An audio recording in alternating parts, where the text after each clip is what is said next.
And then, who knows, there may be a great invasion later on. So watch the skies. We don't know what's going to happen next. They were released due to a FOIA request from a group called To the Stars Academy. And Tom DeLonge of Blink-182 is the head of that academy. And what happened is that the New York Times got hold of these videos, and they released them to the public. There was about 60% of the United States, 60% of the citizenry of the United States that believe in UFOs, but this took the remaining 40% and kind of convinced them that something was up. These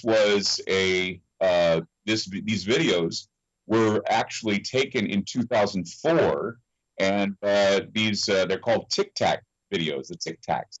And these Tic Tac videos were witnessed by a number of pilots, and radar had picked them up. They didn't know what they were. They were moving faster than anything they've ever seen. I mean, it just defied everything. In fact, they made them feel very low tech. But it wasn't until 2017 that these videos came out. And when they did at first, the Navy said, well, apparently these have been released, so we have to say, UFOs exist, but we don't want to tell you if they're piloted by ETI or not, extraterrestrial intelligence. So, and then came another story from the Navy where the Navy said that we are going to lift the stigma of reporting UFOs. So now it's okay to report them without having to get a psychiatric eval. They used to give psychiatric evals to Navy personnel if they saw anything like this. Now they'll lift this psychiatric eval. Another thing, too, is then the Navy recently came out with another statement saying that, yes, those UFOs are real, except we weren't supposed to see them. So this UFO footage was leaked somehow, and we don't know if it was illegal or whatever, but there was talk before that these videos were released by agreement, but now it's specious as to whether or not they were released by agreement or if they were leaked to the public. This is kind of what they call soft disclosure. They're not going to tell us about ETs. They're not going to tell us about what was covered up at Roswell or anything like that. But what they are going to say is they're engaging now in aircraft that they have no idea where it's coming from. That's the bottom line.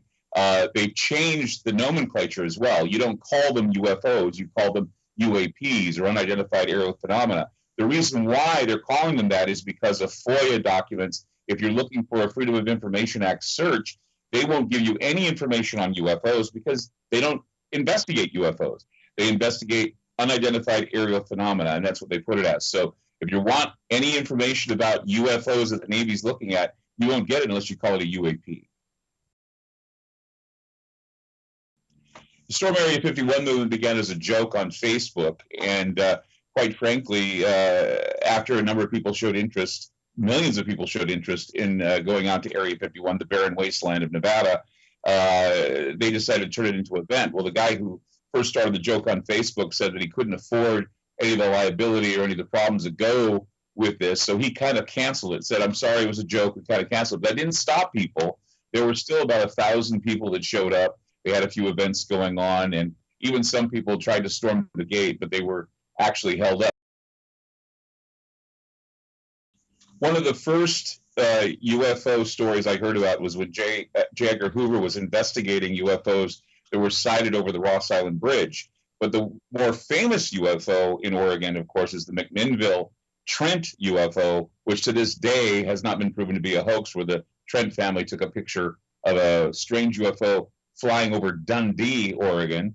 There's also the Kenneth Arnold sightings that happened near Mount Rainier and Mount Adams. That's Washington State. The first flying saucer, if you will, was seen there. And of course, Maury Island. The Maury Island affair happened just off of Maury Island near Tacoma, which is another well-known UFO case where a number of men were told not to talk about what they saw, otherwise they would kill whoever it was that was behind it was going to kill their families. So they backed off, recounted the story. But those are basically the three major stories.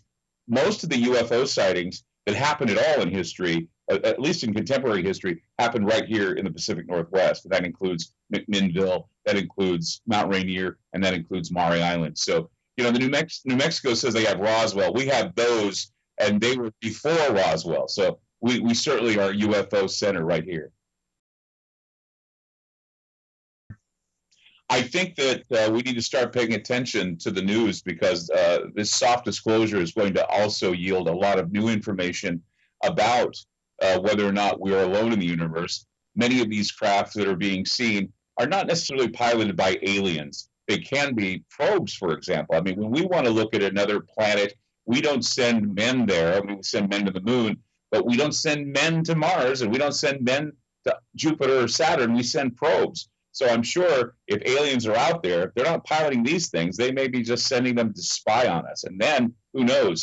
There may be a great invasion later on. So watch the skies. We don't know what's going to happen next.